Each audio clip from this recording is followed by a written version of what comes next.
Have you ever wondered, what does darkness smell like? Or what does absolute silence taste like on the tongue?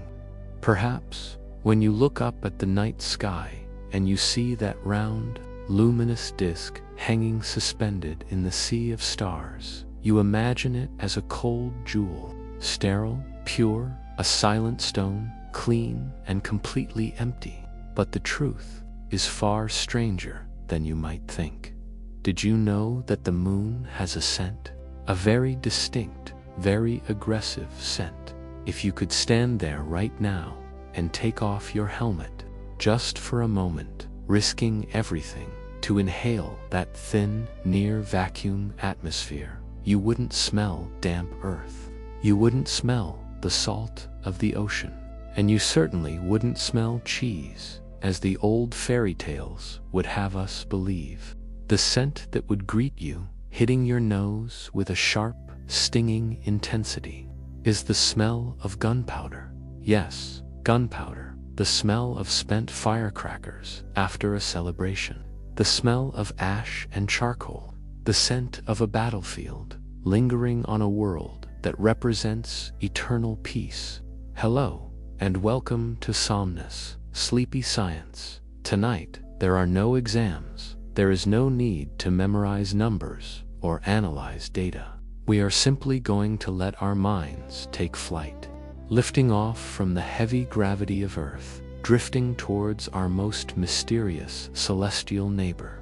So, please, nestle into your bed, pull the covers up to your shoulders, feel the softness of the fabric hugging your skin just as the atmosphere hugs our planet. Take a deep breath in, hold it for a moment, and exhale, letting the worries of the day dissolve into the dark. Close your eyes. Our journey begins. Let's go back to that strange scent. Why would a dead rock sitting alone in the freezing void for billions of years smell like it just walked out of a fire?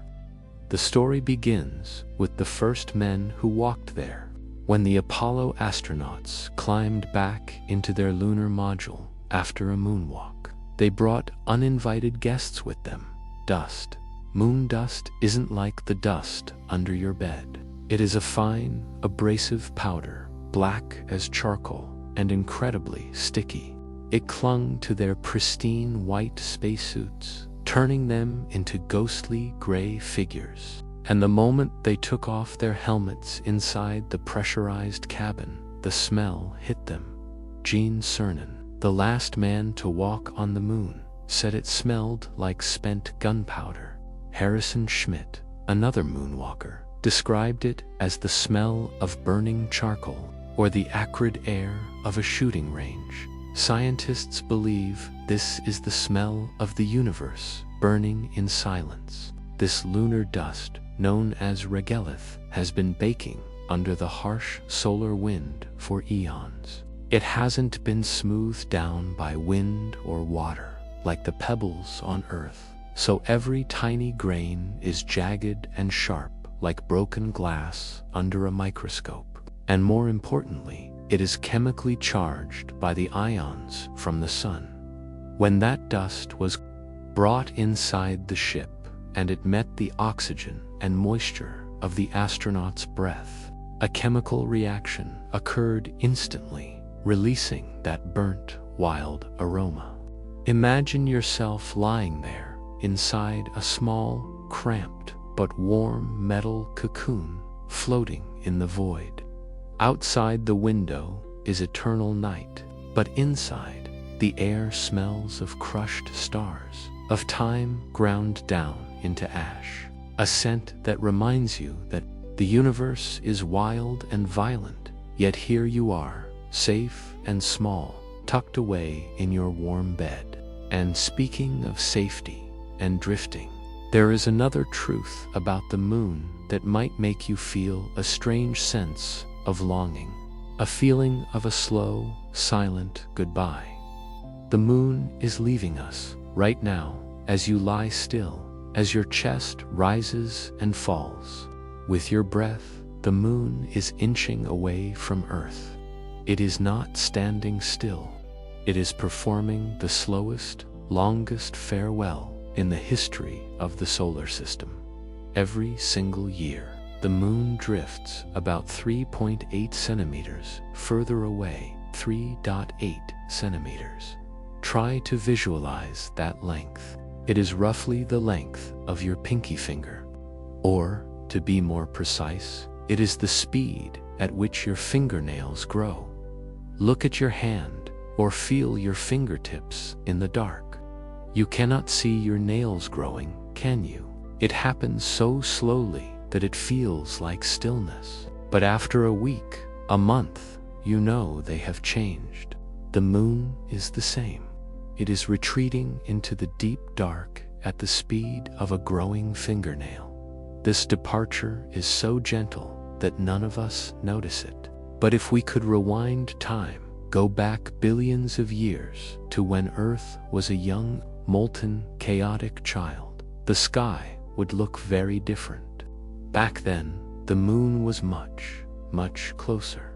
If you stood on the ground, then the moon would have looked colossal, filling a huge portion of the sky, spinning with dizzying speed.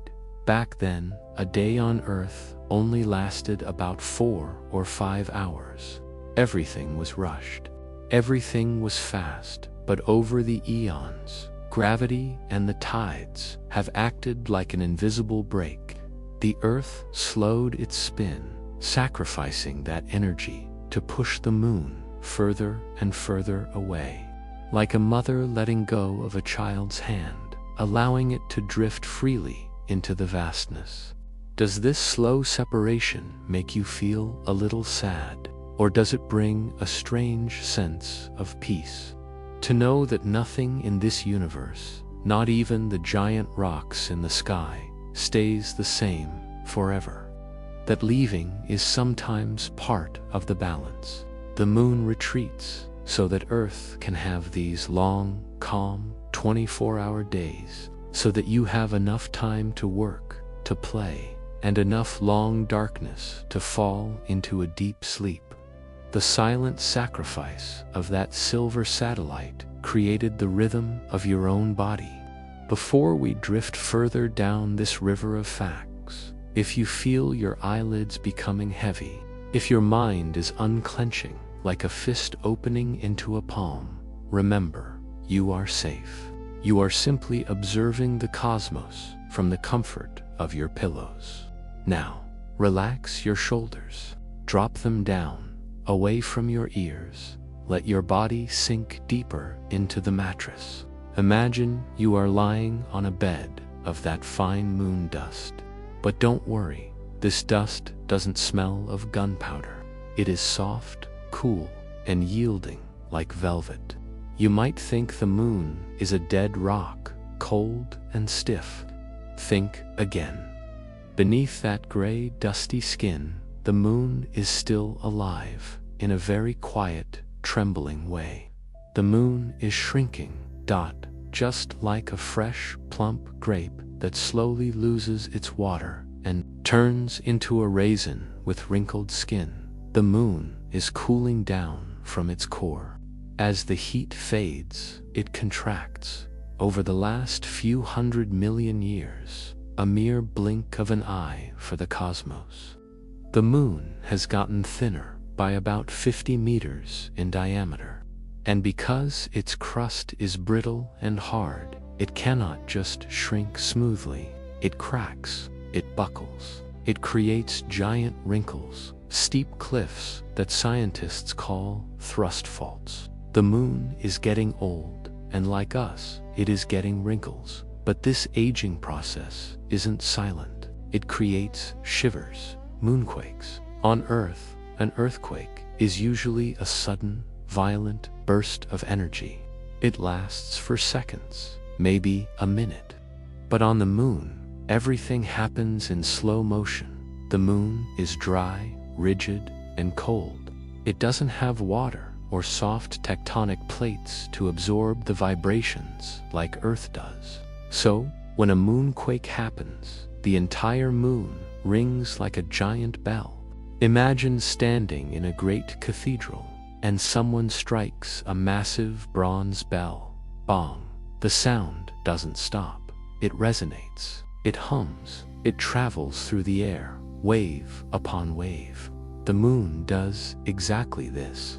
A single tremor can cause the moon to vibrate for 10 minutes, 30 minutes, even an entire hour. When the Apollo 12 astronauts intentionally crashed a lunar module into the surface to test their seismic equipment, they were shocked. The data showed the moon ringing, vibrating, humming like a tuning fork for almost an hour. That sound, it isn't a loud noise. Imagine it as a low frequency, a deep hum passing through the dust, through the craters, through the dark. If you pressed your ear to the lunar ground in that moment, perhaps you would feel your bones vibrating gently, a cosmic massage from the core of a dying world. It is a lullaby for the stars. It whispers that even the things that seem most solid, most unmoving, have their own rhythm. They tremble, they change, and they have a heartbeat, even if that heart beats only once every million years. And while that silver bell hums, the shadows on the moon behave in a way that your brain might find impossible to comprehend. Here, in your bedroom, even with the lights out, darkness is never absolute. The streetlight filters through the curtains. The little LED on the TV blinks. The air molecules scatter the light around corners. The shadows here are soft, fuzzy, gray. You can still vaguely see the shape of your dresser or your own hand. But on the moon, there is no atmosphere to scatter the light. There are no billions of air molecules to play tag with the sunbeams. So, the darkness there is absolute. Black is pitch black. White is blinding white. There is no gray area, no twilight. If you stood on the moon and held your hand out, the side facing the sun would glow like molten silver. But the side in shadow would be invisible. It would be a void, black as ink, black as a hole cut out of reality. Your shadow on the ground wouldn't be fuzzy at the edges. It would be sharp, crisp, as if cut by a razor blade. It is a world of extreme contrast, but there is a purity in that. No ambiguity, just light or dark. This simplicity is soothing for a mind that is tired of the complexities of daily life. There, you don't have to guess. You just have to be. Imagine walking along that line. 1 foot in the blinding day, 1 foot in the freezing night. You are the bridge. And all around you, there is no wind howling, no rustling leaves, no distant cars. Only silence. A silence so thick, so heavy, that you could hear the blood rushing through your own veins. Whoosh, whoosh. You could hear your own heart beating. Thump, thump, thump, thump, slow and steady. This silence is deeper than any ocean on earth, because sound needs air to travel. Here, in the vacuum, noise dies the moment it is born. If you screamed at the top of your lungs, the sound would go nowhere. It would vanish instantly, swallowed by the void. No one can hear you, and in a way, that is a relief. You don't have to speak. You don't have to explain. You don't have to communicate. You are allowed to be silent. You are allowed to be just a tiny speck of dust, floating, watching, and resting. Let that absolute lunar silence seep into your room right now. Let it cover the thoughts running through your head like a heavy velvet blanket. All the noise in your mind is just like sound on the moon, without air to carry it. Let it dissolve. Let it fade into nothingness. Now that we are familiar with the scent of stardust, With the gentle shivering of the ground, and with the razor-sharp shadows, let us drift to the other side, the side that no human eye has ever seen from Earth, the place where secrets have been hidden for billions of years. We often hear people whisper about the dark side of the moon. The name evokes a sense of eerie mystery, a place where sunlight never touches, a kingdom of eternal ice and shadow. But you know, that is just a romantic misunderstanding of ours. The truth is, there is no dark side. The moon has day and night. It has sunrises and sunsets exactly like Earth. When you see a crescent moon, it means that dark portion is experiencing its night. When the moon is full, that legendary dark side is actually bathing in the blazing heat of the sun. So why do we call it the dark side? Because it is dark. To our knowledge, it is the far side, the place that, since the very first human looked up at the sky, no one on Earth had ever seen. Imagine the moon and Earth as two dancers performing an eternal waltz in the great ballroom of the stars. The moon spins on its own axis, and it also spins around the Earth. But there is a miracle of physics here, a coincidence so perfect it feels like magic. The speed of its rotation matches exactly, down to the second, the speed at which it circles us. It is like when you hold hands with a friend and spin in a circle. Even though you are both spinning, your faces are always opposite each other, eye to eye, never looking away. The moon is tidally locked to Earth. It devotes its entire attention to our blue planet, always keeping that familiar face, the one with the man in the moon or the rabbit, turned towards us. And because of that, it hides its back, a secret kept for billions of years. If tonight, in your dreams, you could fly around to the back of the moon, you would see a completely strange face. You wouldn't recognize this close neighbor anymore. The front of the moon, the one we gaze at every night, has dark, smooth patches that astronomers call Maria or seas. Although there is no water, these are ancient lava plains that cooled and hardened into smooth, gentle shapes.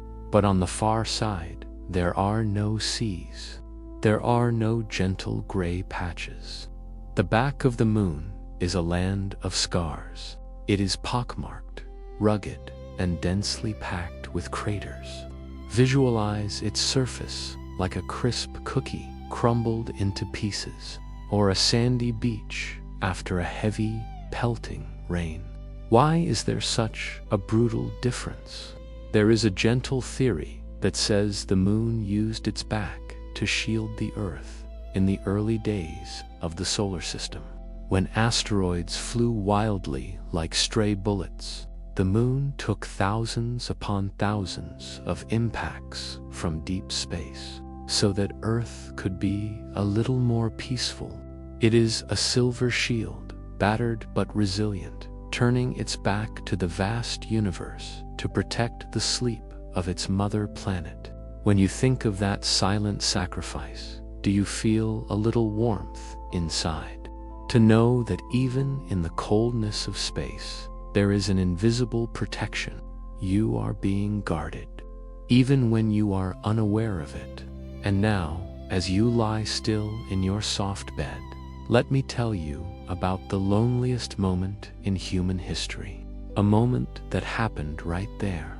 On the far side, it was 1969, while two astronauts, Neil Armstrong and Buzz Aldrin, were taking those historic steps on the lunar surface, watched by billions of people on Earth through glowing TV screens. There was a third man who stayed on the mothership. His name was Michael Collins. Collins' mission was to pilot the command module, Columbia, orbiting around the moon, waiting for his two friends to return. And every time the ship flew into the far side, circling behind the moon's back, he was completely cut off from Earth. The massive rock of the moon blocked all radio signals. No voice from mission control in Houston. No static on the radio. No sound of humanity whatsoever. For 48 minutes of every orbit, Michael Collins became the loneliest man in the universe. Close your eyes and try to put yourself in his seat. Outside the window is the pitch-black darkness of the shadowed zone, where no earthlight reaches. Below is the rugged, alien, silent lunar surface, and in front of you, a clock counting down the seconds. He wrote in his journal, "I am alone now, truly alone, and absolutely isolated from any known life." At that moment, on the other side of the moon, were 3 billion people living, breathing, cheering. But on this side, there was only him. The distance wasn't just geographical, it was existential. If anything happened, no one could hear him. He was a speck of dust drifting in the absolute silence of the far side. But do you know what the miracle is? Michael Collins didn't feel afraid. He recounted that the feeling that washed over him wasn't terror, but peace and exultation. The silence of the universe hugged him.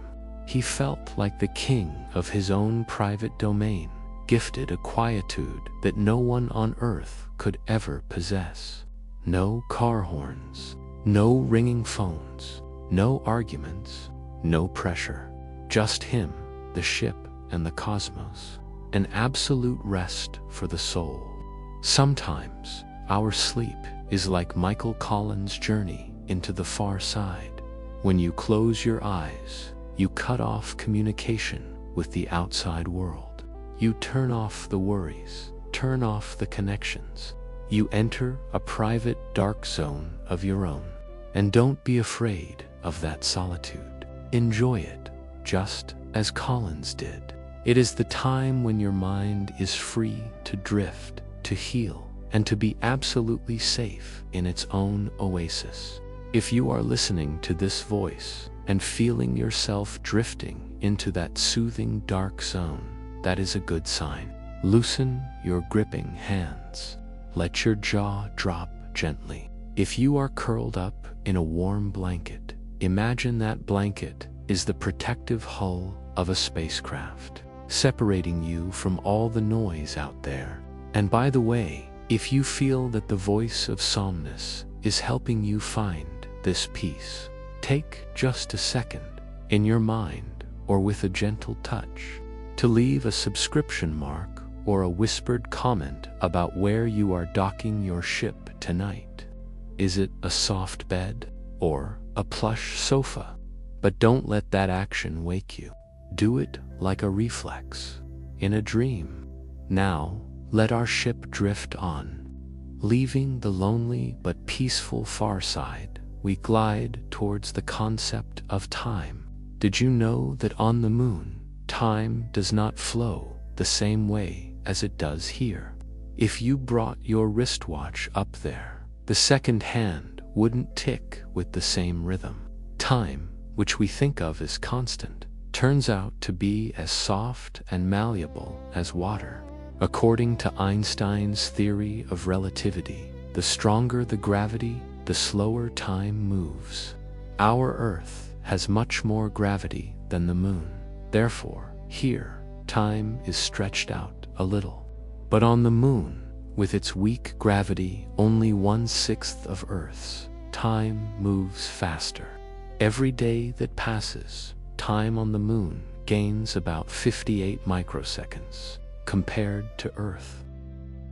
That number sounds tiny, insignificant. But think about it. In a more poetic way, it means the moon is living a little faster than us. Or rather, Earth is holding us back in the flow of time, allowing us to live slower, to enjoy each moment a little longer than the universe out there. The weak gravity on the moon doesn't just change time, it changes the very feeling of your body. If you stepped out of the ship right now, you would feel as light as a feather. A person weighing 60 kilograms on Earth would weigh only 10 kilograms on the moon. The weight on your shoulders, the weight on your hips, the weight your legs have had to support all day long, it all vanishes. You don't walk on the moon, you glide, you bounce. Visualize that sensation. Every step is a gentle push, sending you floating up high, suspended in the air, for a long moment before slowly drifting down. Slow motion, soft, no hard impact, no heaviness. The Apollo astronauts described this gait as loping, long, bounding strides like a kangaroo.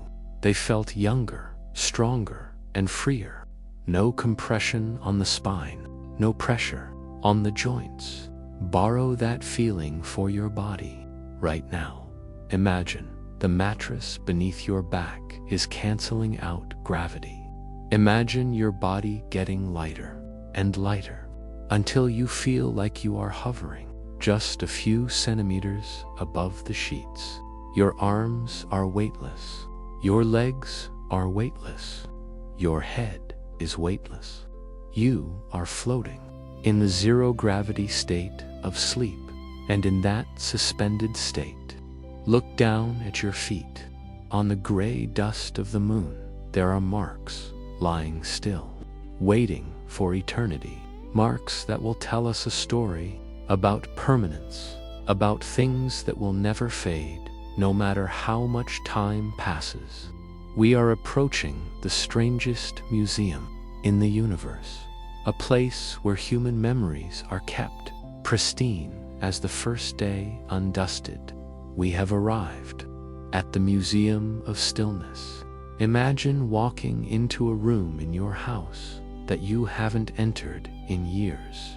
You expect to find dust motes dancing in the air, cobwebs in the corners, the paint peeling, or perhaps papers yellowed by the sun. That is the way of things on Earth. Time here is a voracious eater.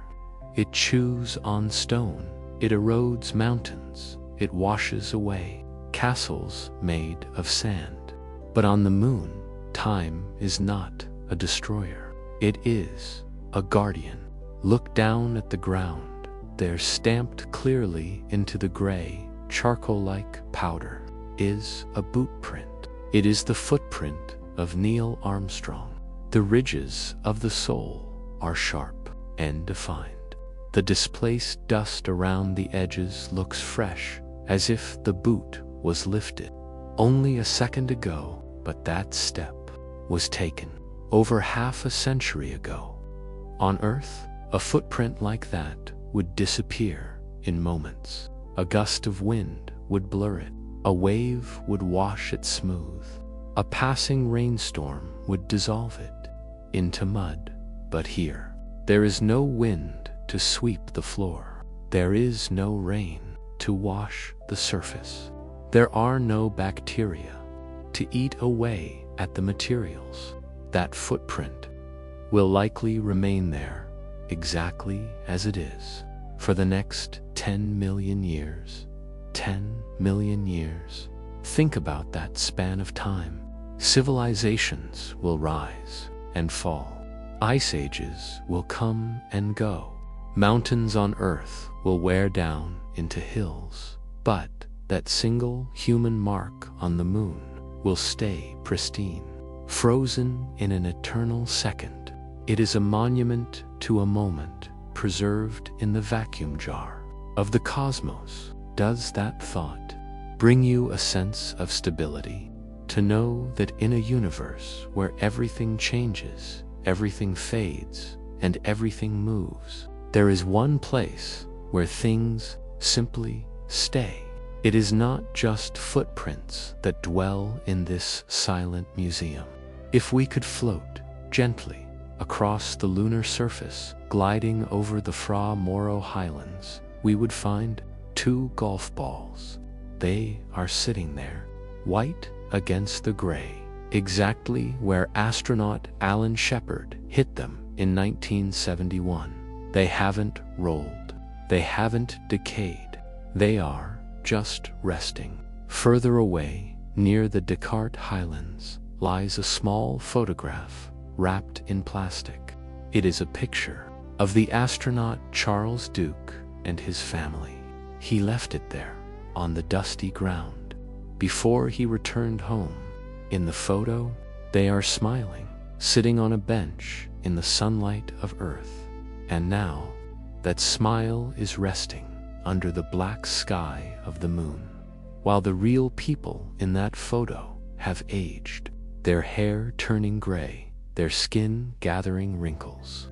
The family in the dust remains young, forever smiling at the stars. The moon is a place where memory becomes physical. It holds on to things. It doesn't let go.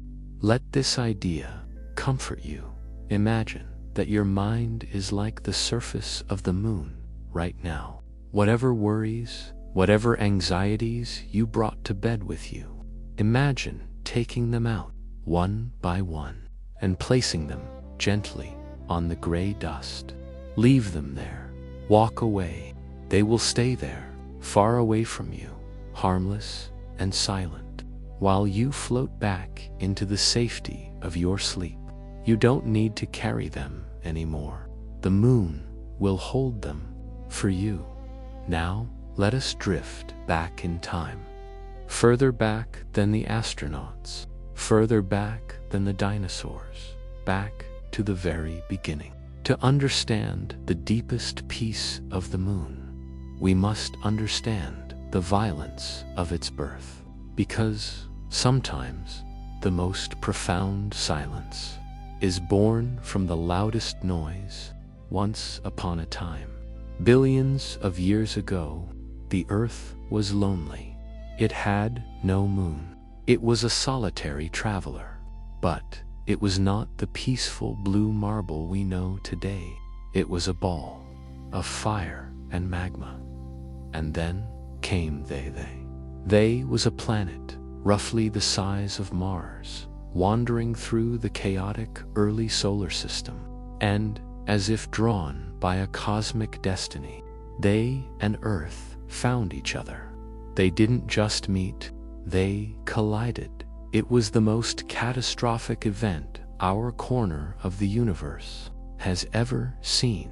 The 2 planets smashed into each other with such force that they was pulverized, and Earth was melted down to its core. Rock turned to vapor. The sky turned to liquid fire. It sounds terrifying, doesn't it? But listen to what happened next. From that fiery debris, a ring of dust and rock began to orbit the wounded Earth. It was a chaotic, hot, messy halo. But over time, gravity, the great sculptor of the universe, began to work its magic. Gravity pulled the pieces together. It smoothed out the edges. It cooled the fires. The chaos condensed, coalesced, and quieted down. And from the ashes of that destruction, the moon was born. The silver, serene face that watches over your sleep tonight is the child of that ancient violence. It is the scar tissue of a planetary collision healed into a pearl. This tells us a beautiful truth. Chaos eventually settles into peace. No matter how turbulent things seem, no matter how messy life gets, gravity or destiny or time will eventually pull the pieces together into something round, whole, and beautiful. The fire cools down, the dust settles, and what remains is a light in the dark. You, too, can settle the events of your day, the collisions of your thoughts. Let them spin out. Let them cool. Let them form your own inner moon, bright and still. You are safe. The chaos is over. Now is the time for cooling. Now is the time for coalescing into sleep. Before we move to the next gallery of our lunar tour, I want you to check in with your body again. Are your hands still clenched? Is your tongue pressed against the roof of your mouth? Let them go. Imagine your body is made of that loose, soft, lunar regolith, heavy, sinking. If you are finding this journey soothing, if the story of the moon is helping you build your own capsule of rest, you might want to gently tap the subscribe button or leave a sleepy comment tomorrow morning about which fact was your favorite pillow. But for now, just let my voice be the wind that guides you, even though there is no wind here. Speaking of wind and of impossible things, we established that the moon is dead, dry, and airless. We established that metal doesn't corrode there because there is no oxygen to create rust. Rust is the redness of Mars or the decay of an old bike left in the rain. It doesn't belong on the silver moon, and yet the moon is rusting. Recently, scientists analyzing data from the Indian lunar mission found something that shouldn't be there: hematite, a form of iron oxide rust. How can a world without air, without water, without breath be rusting? The answer is a testament to the invisible bond between us and our satellite. The moon is rusting because of us, because of Earth. Even though they are 384,000 kilometers apart, Earth and moon are always touching. Earth has a magnetic tail, a stream of charged particles, and, surprisingly, a tiny trace of oxygen from our own upper atmosphere that trails behind it. Like the wake of a ship, when the moon is full, it passes right through this tail. So, for billions of years, Earth has been gently blowing a breeze of oxygen onto the face of the moon. A cosmic kiss. We have been sharing our air with it, just a few molecules at a time. And that tiny whisper of Earth's air, combined with traces of water ice in the shadows, has slowly, painstakingly turned the iron dust on the moon's poles into red rust. The moon is wearing the colors of Earth. It is aging with us. It's a lovely thought, isn't it? That nothing is truly isolated. Even across the vacuum of space, there is a connection, an exchange. Just as you are connected to the bed you lie on, to the air you breathe, to the gravity holding you down, you are not alone in the void. You are tethered. You are held. Imagine that earth wind now, a gentle stream of particles, invisible and soft, washing over the surface of the moon. And imagine it washing over you. It's a wind that carries sleep. We have explored the smell of the dust. We have walked through the silent museum of footprints. We have witnessed the fiery birth and the rusting aging. But there is one more phenomenon, perhaps the most hypnotic of them all, that links the moon directly to the fluids in your own body. We are going to descend from the dusty craters now and look at how the moon touches the water. We often forget that the moon is not just a decoration in the sky. It is a physical force. It is a magnet. It is a hand that reaches down from the heavens and touches the earth. And its favorite thing to touch is the ocean. Imagine the vast, dark waters of the Pacific or the Atlantic right now. Millions of square kilometers of water, restless and deep. As the moon travels overhead, it acts like a silent summoner. Its gravity pulls at the water, tugging it upwards, creating a massive bulge in the ocean. a hill of water traveling across the globe, chasing the moon. This is the tide. But let's not think of it as a scientific phenomenon. Think of it as a breath. The earth inhales, the water rises. It creeps up the sand, covering the shells and the driftwood, filling the rock pools with fresh, cool foam. High tide, the earth exhales. The water recedes. It slips back into the deep, leaving the sand smooth and wet, shimmering under the starlight. Low tide, in and out, rise and fall. This rhythm has been beating like a drum for 4 billion years. It is the heartbeat of our planet. And right now, as you lie there, you can sync your own breathing to this ancient aquatic tempo. Imagine your lungs are the shoreline. When you breathe in, feel the tide rising in your chest, expanding, cool and fresh. When you breathe out, feel the tide receding, washing away the tension, leaving your muscles smooth and relaxed like the wet sand. Hush, wash in. Hush, wash out. The moon is keeping time for you. You don't have to force your breath. Just let the gravity of the universe pull the air in and push it out. But the moon's grip is stronger than just water. Did you know that the ground beneath your house is moving right now? We think of the ground as solid earth, rock hard, immovable. But under the influence of the moon, the earth's crust is surprisingly flexible. It is elastic. As the moon passes overhead, it doesn't just pull the water, it pulls the land. The solid ground you are sleeping on right now actually rises by about 30 centimeters, roughly a foot, every time the moon is above you. And then it settles back down when the moon passes. You don't feel it because everything around you, your house, your bed, the street outside, is rising and falling with you. It is a gentle, imperceptible wave. But think about what that means.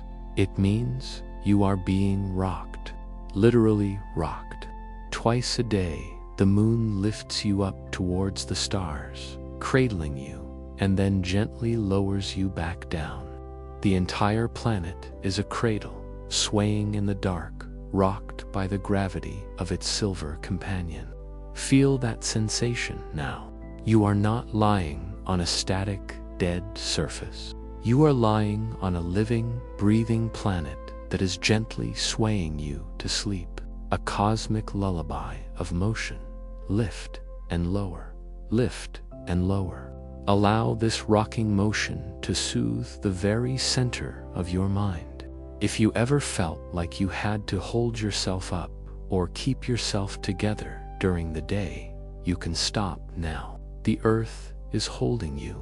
The moon is holding the earth. The chain of gravity is unbroken. You are supported by the entire architecture of the solar system.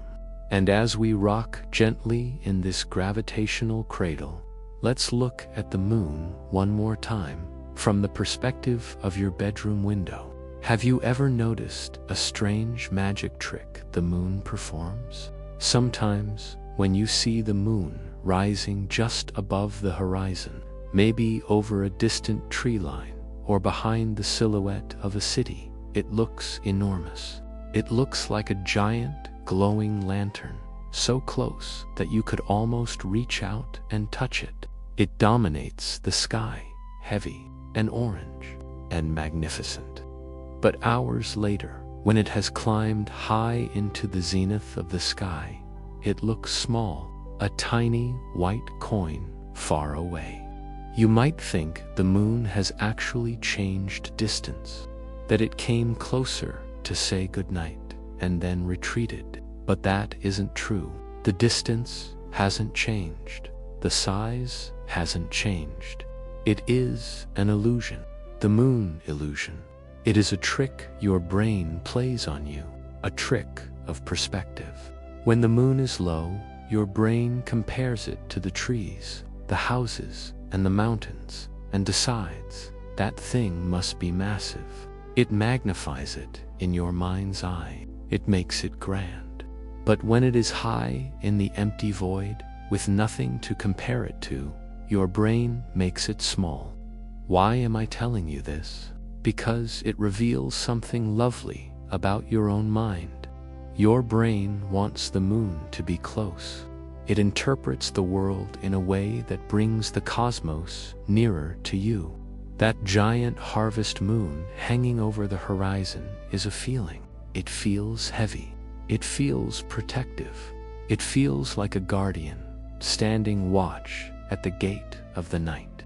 Imagine that giant moon now, not the small, distant white coin, but the huge, warm, amber-colored sphere resting on the horizon of your mind. It is big enough to fill your entire field of vision. Its light is not harsh. It is a soft, buttery glow that bathes your thoughts in warmth.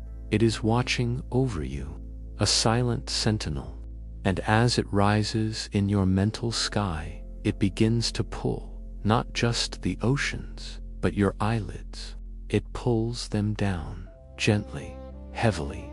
The gravity of sleep is taking over. We have one final stop in our journey.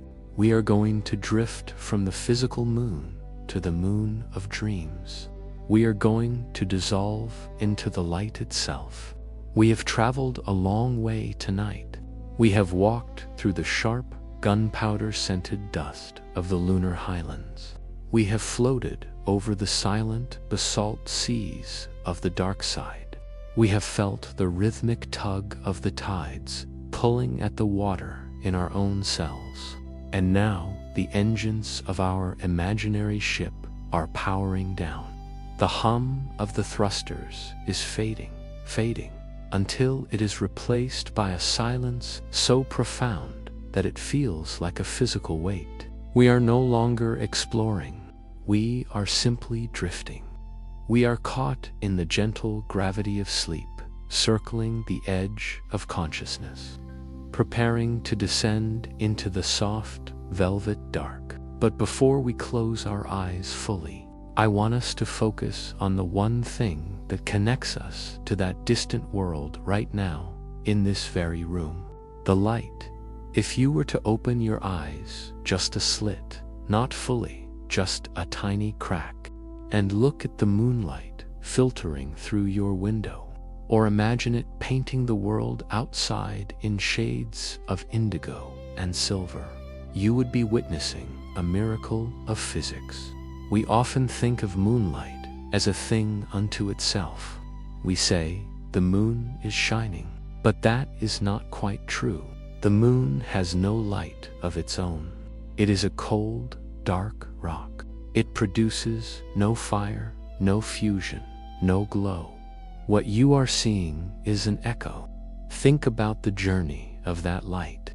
It begins in the roaring, chaotic inferno of the sun, 93 million miles away. Those photons are screamed out into the void, traveling through the freezing darkness of space, violent and blindingly hot. They rush past the planets, past the asteroids, until they strike the gray, dusty face of the moon. And in that moment of impact, something magical happens. The violence is stripped away. The rough, powdery surface of the moon absorbs the heat. It absorbs the aggression of the solar fire. And then it gently reflects a small portion of that light. It acts like a giant celestial filter. It takes the burning gold of the sun and transmutes it into cool, liquid silver. It quiets the light. This is why moonlight feels so different from sunlight. Sunlight is a command. It tells you to wake up, to move, to work, to grow. It is active, but moonlight is a whisper. It is passive. It is a reflection of a reflection, a ghost of a ghost. It has traveled 238,900 miles from the moon to reach your window, taking exactly 1.3 seconds to cross the final void. Sen seconds of silence. Imagine that light now pouring into your room. It is not like the artificial light of a lamp, which is static, and dry moonlight is fluid. Visualize it as a heavy, translucent mist, a silver fog, that is slowly seeping through the glass of your window.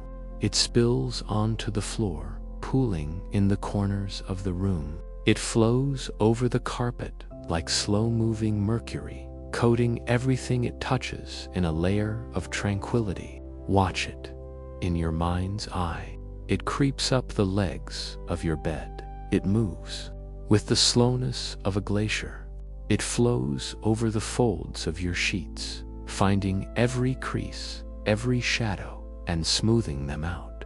Can you feel the temperature of this imaginary light? It is cool, not cold like ice, but cool, like the other side of the pillow, cool, like a stone riverbed. Imagine this liquid silver light touching your toes. Feel it wrapping around your feet, heavier than any blanket. It soaks into the skin, into the muscles, into the bones. And wherever it touches, it brings a command: stop. It moves up to your ankles. Stop. It flows heavily over your shins and calves. The muscles there, which have carried you all day, instantly go slack. They dissolve into the mattress. It swirls around your knees, soothing the joints, flowing like a gentle stream around a smooth rock. The light continues to rise. It is a tide of relaxation. It washes over your thighs, heavy and warm. It pools in your hips, anchoring you to the bed. You couldn't move your legs now if you wanted to. They belong to the moonlight now. They are statues of silver, heavy and still. As the light rises to your stomach and your chest, notice how your breathing changes to match it. The light glows brighter when you inhale and dims slightly when you exhale. Glow and dim, rise and fall. You are breathing in starlight. You are exhaling the dust of the day. This silver glow moves down your arms, past your elbows to your wrists. It pools in the palms of your open hands. Your fingers curl softly, like the leaves of a sleeping flower closing up for the night. There is no tension in your hands. You are not holding on to anything anymore. You have dropped everything. The tasks, the worries, the lists. They have all slipped through your fingers and dissolved into the silver mist on the floor. And finally, the light reaches your face. But it is not blinding. It is a soft, caressing shadow. It smooths out your forehead. It brushes over your eyelids, making them feel heavy, so incredibly heavy. It feels as if two small, smooth moonstones have been placed gently on your eyes. You are sealed shut. You are safe inside your own mind. While you lie there, bathed in this ancient reflected light, I want you to think about the concept of the silent witness. The moon is the oldest historian we know. It has no voice, it writes no books, but it has seen everything. And when you look at it, or imagine it hanging there in the dark, you are looking at the exact same face that every creature in the history of this planet has looked at. Think about the sheer scale of that continuity. Let your mind drift back through the years, back through the centuries. Before the city you live in was built, the moon was there. It shone down on the forests and the fields that stood where your house stands now. The light was exactly the same The silence was exactly the same. Drift back further. Thousands of years. Imagine the early humans, our ancestors, huddled around a small, crackling fire at the mouth of a cave. The night outside is terrifying, full of predators and unknowns. But they look up and they see the moon, the same silver disk. You see, maybe they thought it was a god. Maybe they thought it was a hole in the sky. But it watched them sleep, just as it watches you. It kept the rhythm of their nights, just as it keeps yours. Drift back further. Millions of years. The Ice Ages. Imagine the earth covered in great sheets of white ice, miles thick. The world is silent. There are no engines, no voices, just the wind, howling over the glaciers. And above that frozen white wasteland, the moon hangs in the black sky. Its light reflects off the ice, creating a glittering diamond world of cold beauty. It watched the ice advance, and it watched the ice retreat, patient. To the Jurassic period, imagine a Tyrannosaurus Rex, the king of the lizard world, curling up to sleep in a fern forest. Even the greatest predator on Earth had to close its eyes eventually. And as it slept, the moon rose above the prehistoric trees. The craters on the moon were already there. Tycho, Copernicus, the Sea of Tranquility. They were already ancient. When the dinosaurs were young, the moon watched them rise, and it watched them fall into extinction, and further still, to the time before life, when the earth was just a cooling rock, steaming and barren. The moon was there then too, much closer, much larger, watching the oceans form from the rain of comets, watching the first continents rise from the sea. Why am I taking you on this journey through time? Because I want you to feel the smallness of your current moment.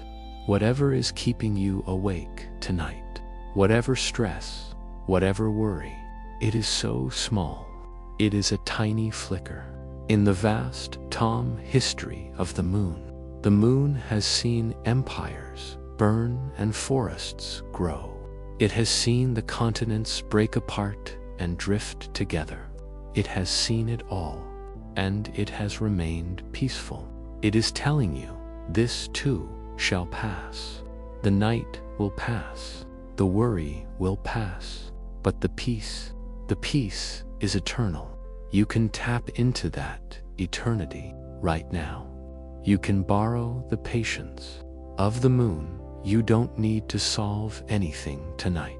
The moon has been circling for 4.5 billion years without solving anything, and it is still beautiful. It just is. And tonight, you just have to be. We are coming to the final few minutes of our transmission. The signal is getting weaker. The tether to the waking world is fraying, strand by strand. Let's return to the dust. Remember the fine, soft powder we talked about? The regolith. Imagine that your bed is no longer a bed. Imagine you are lying in the middle of the Sea of Tranquility, but it is not cold. It is perfectly adapted to your body temperature. The ground beneath you is made of millions of layers of soft, gray dust. It is softer than sand, softer than flour, softer than cloud. As you lie there, you begin to sink. Slowly, use your imagination to feel the sinking sensation.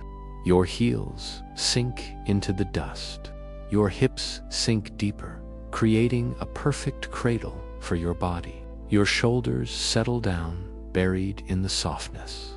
The back of your head is cushioned by the moon. You are being held by gravity that is 6 times weaker than Earth's. You feel light, bouncy, airy, but at the same time, you are grounded. You are a stone in a garden of stones. You are a statue in a museum of silence. There is no wind here to blow the dust into your eyes. There is no sound here to startle you. There is no air to carry a scream or a shout or a cry. There is only the vacuum, and the vacuum is not empty. It is full of peace. It is a thick, insulating layer that wraps around you, protecting you from the noise of the universe. Listen to the silence of the moon. Can you hear it? It is a low, steady hum, the sound of your own blood, the sound of existence. Hum. It vibrates in your ears. It vibrates in your chest.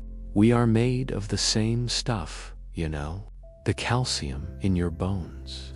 It is the same element found in the white highlands of the moon, the iron in your blood.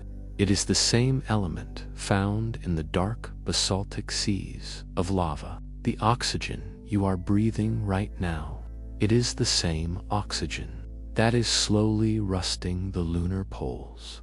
You are not looking at the moon. You are the moon. You are a piece of the universe that has separated itself for a little while to look back at itself. And now it is time for the piece to return to the whole. It is time for the drop of water to return to the ocean. It is time for the consciousness to return to the dream. I am going to count you down now, not from 10 to 1, but from the present into the past, into the deep time, into the nothingness. 5. The light in the room is fading. The silver mist is turning into a dark, warm velvet. The shadows are lengthening, covering you, tucking you in. The visual world is turning off. 4. The sounds of the house are drifting away. The creak of the floorboards, the hum of the refrigerator, the distant traffic, they are all moving further and further away, as if you are leaving them behind on a receding shore. You are drifting out to sea. 3. Your body is no longer a solid object. It is a cloud of atoms. It is dissolving into the bed. You cannot tell where your skin ends and the sheets begin. The boundary is gone. You are just a warm, floating sensation. 2. Thoughts are becoming slippery. You try to hold onto a thought and it slides away like water through your fingers. It doesn't matter. Let them go. Let them float up like bubbles and pop. In the vacuum, you don't need them. Where you are going, 0 gravity. Total stillness. The ship has landed. The engines are off. The dust has settled. You are standing on the surface of dreams. It is vast. It is dark. It is beautiful. And you are completely, totally alone. In the most wonderful way. No one needs you here. No one expects anything from you here. You are free to float, sleep now. Traveler of the stars. The moon will watch over you. The earth will rock you. And I, Somnus, will fade into the static. You are safe. You are loved by the gravity of the universe. You are asleep. Good night.